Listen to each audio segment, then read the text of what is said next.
Hey guys, Travis here. Today I want to talk about gun control.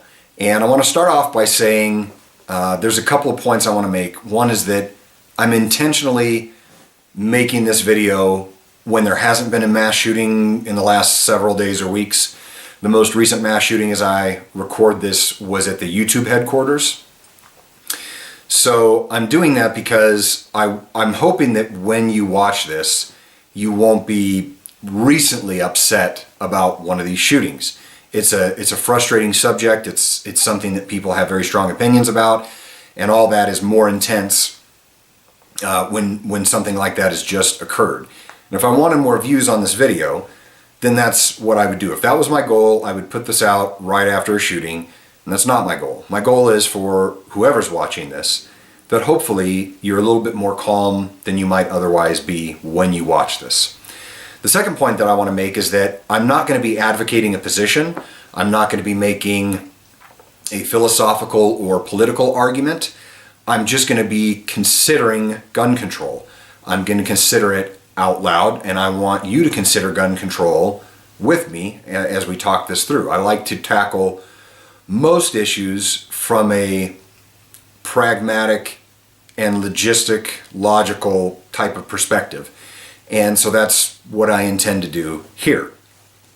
So as we get started, what I'm asking is I want you to consider gun control. So let's talk about the several major propositions that exist. So the first one is banning AR-15s, or banning assault rifles generally, things that look and function the way AR-15s do. So that's one of them. Another one that we'll talk about is banning high-capacity magazines. Also, I want to talk about universal background checks. I want to talk about gun registration, and then we'll finish up with kind of the ultimate form of gun control, which is complete repeal of the Second Amendment. So let's start with banning AR-15s. And I want to start by asking you a question. So take, for example, the most recent shooting in Parkland, Florida. If that shooter had killed just as many victims using a different gun besides an AR-15, something like a handgun, would that in any way be better? Would it be better if the shooter had used something besides an AR-15? Or is the point that they killed as many people as they did, or any people? Which one's more important? And I say that because the worst school shooting or most deadly school shooting that we have on record so far was in 2007 at Virginia Tech. You had 32 killed and 17 wounded by a shooter who had 2 handguns. So I would contend that the shooting we had in Florida and many other shootings that have occurred could have been just as bad, just as much devastation could have been brought by handguns or lots of other types of guns. So I'm not sure that banning AR-15s solves that problem. The next sort of proposal is high-capacity magazines, banning high-capacity magazines. And what that means is pretty subjective. You can just pick a number out of the sky, whether 15 rounds is enough or too much, or 8 rounds is enough or too much. But generally speaking, the concept is that if you limit the number of bullets, then I think what happens is the idea is that people run out of bullets faster, and then they have to change magazines, which buys people time. The arguments I've heard for that is that people could somehow attack the shooter while he's reloading. I'm not sure that's feasible for a couple of reasons. I think that, first of all, somebody who's trained in reloading a gun can do it very fast, but even somebody who's not trained can reload a magazine in a few seconds. And I don't think a few seconds is enough time for anybody to be expected to react. Not to mention, you're asking somebody to hand-to-hand take out a shooter in a situation where most people are probably panicked and running for their lives. If they're adults, if they're children, I'm not really sure how you expect children to tackle a shooter and disarm them. So I don't think that that's a very realistic proposal. Something else that isn't very well known because the media didn't report it very much is that the shooter in Parkland, Florida, although he did use an AR-15, used 10-round magazines. For most people, 10 rounds seems like a more reasonable number. Usually when I hear people complain about magazine capacity, they'll say 30 rounds or 100 rounds, that this is, too much and people can do too much killing with that kind of a magazine. But the shooting we just had in Parkland, Florida was accomplished with 10-round magazines. So I don't have to, imagine an example where somebody could do it. That just happened. So the next thing that's kind of a gun control proposal is background checks. So I want to kind of clear up what exists now. In fact, I had this discussion with a good friend the other day over lunch. He's a smart guy, he's a doctor, and he wanted to talk politics, so I listened, and he wanted to specifically talk gun control. So he said in his opinion, he thought some of the gun control proposals being suggested were too much, but he definitely thought that we needed to fix background checks. Those were his exact words. We definitely need to do something about background checks. So I just asked the logical question. I said, okay, what would you do different? How would background checks be better if you could change them? And his answer was, oh, actually, I don't know anything about it. So you have a really strong opinion about this subject. You definitely think we need to do this, but you don't know what this is. And again, that's not mocking my friend, because he is my friend and he is smart. He just hasn't thought the subject through, like most people on most subjects related to politics and culture. People haven't thought these things through. It was an honest question. I wasn't trying to trap him. He just said, this is what we need to do to fix the problem. I'm interested in fixing the problem, so how does it fix the problem? And he had no idea. So as far as background checks go, right now if you buy a gun legally, you have to go through a background check. You have to go through that if you go to a gun store. If you buy it on the internet, you don't spend money on the internet and then they ship it to your house. You put in your credit card or whatever, and whoever has the gun has to send it to a gun dealer, and then you have to go to the gun dealer to get it, and you've got to fill out a background check there. Same thing at a gun show. At a gun show, you buy it from a gun dealer, and you have to fill out a background check at the gun show. Now, sometimes what you'll hear about is the gun show loophole. So in concept, what that is that there's no federal law requiring two private party citizens to conduct a background check if they sell a gun private party. So for example, if you sold a gun to your family or someone in your family or a friend of yours, or even a complete stranger, and you're not a gun dealer, it's just a gun you own, it's your own personal gun, there's no requirement for a background check at the federal level. There is some at the state level. Now I would first point out that while some people instantly go, well, that's what we need to do. We need background checks for that.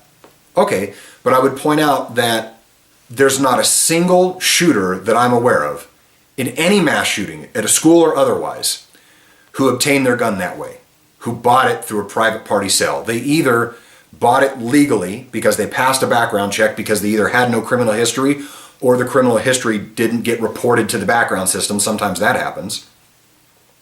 Or they stole the gun. But no one that I'm aware of has ever bought a gun through a private party sale and then committed a mass shooting. So that it doesn't, that proposal isn't like some kind of logical response to the problem that we've had. So as far as background checks go, I'll give you an example. The state of Nevada passed a law requiring universal background checks in, I think it was 2016. And so the state of Nevada ran into a couple problems with that. And I could be wrong, it may not have been a law passed, it could have been a ballot issue, but regardless, the point being that became law.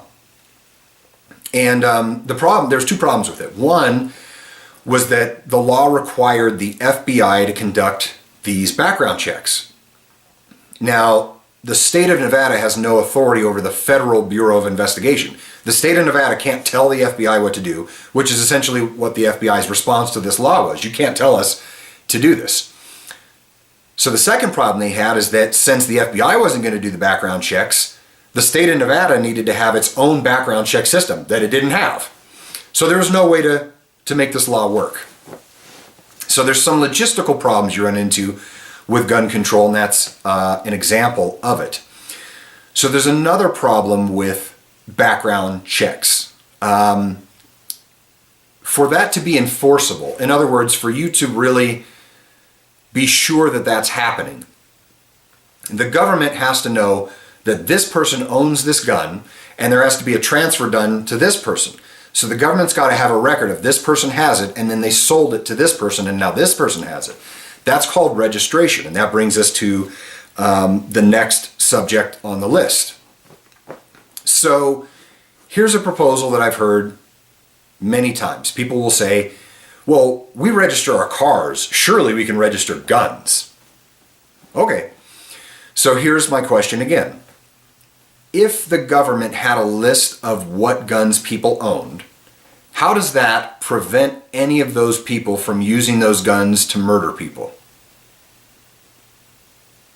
Because that's the point, right? The point is that we don't want people getting murdered. We don't want mass shootings to happen. So how does a registration stop that? If I'm committed to murdering people, do I care that the government knows I've got that gun? Have we ever not found out who a mass shooter was? Have they ever gotten away with it? They usually commit suicide or they're killed by the police. Occasionally they're captured. But I don't think that any mass shooter is going in to murder lots of people thinking, I hope the government doesn't know I'm using this particular gun. I don't think that would be a way to dissuade people from committing murder, and certainly no way to guarantee it. So I don't understand what good registration accomplishes. And then I would present to you the concern that that gun owners have about registration. And that is that you'll hear the concern from gun owners that, you know, in a nutshell, they're coming to get our guns. The government's coming to get our guns. And most people who are in favor of gun control roll their eyes at that and just think that that's hyperbole. But what registration does is it lets the government know what you have. So the government can then take that action. Right now, theoretically, if the government doesn't know you have guns, they can't, if they were to ask for your guns, you could just say, well, I don't have any. But if the government knows you've got those guns, and then it decides it wants to take them, or take some of them or whatever, now it's different because they know that you've got them. And that's the concern that the gun people have. And if you think some of those concerns are misplaced, I would say, first of all, right now in Deerfield, Illinois, they passed like a city ordinance or something like that, banning and requiring the removal of all AR-15s and semi-automatic guns generally. So we're talking about like almost every handgun that's even made anymore, and all semi-automatic rifles and everything, that you have to get rid of all those, and I think also high-capacity magazines. And that if you don't do that, then you're fined $1,000 a day. That's a lot of money. And so I think Deerfield, Illinois is going to have a hard time enforcing that, because how do they know you have those guns?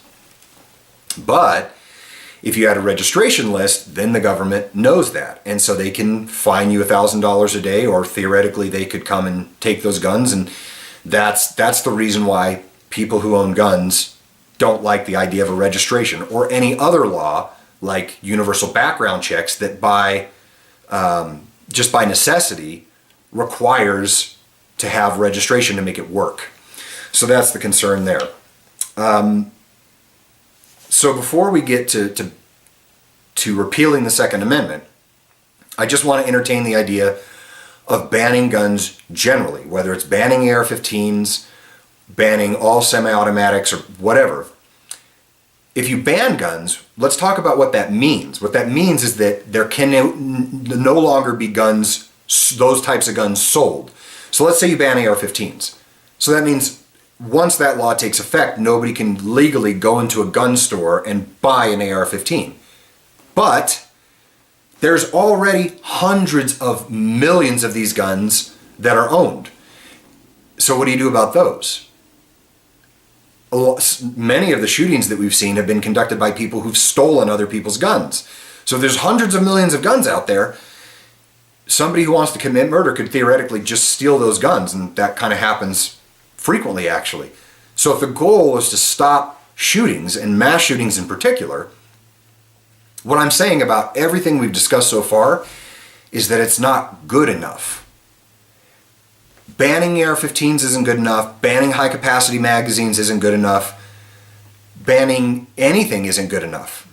It's not going to solve the problem. And I most definitely would like to solve the problem to the extent that that's possible.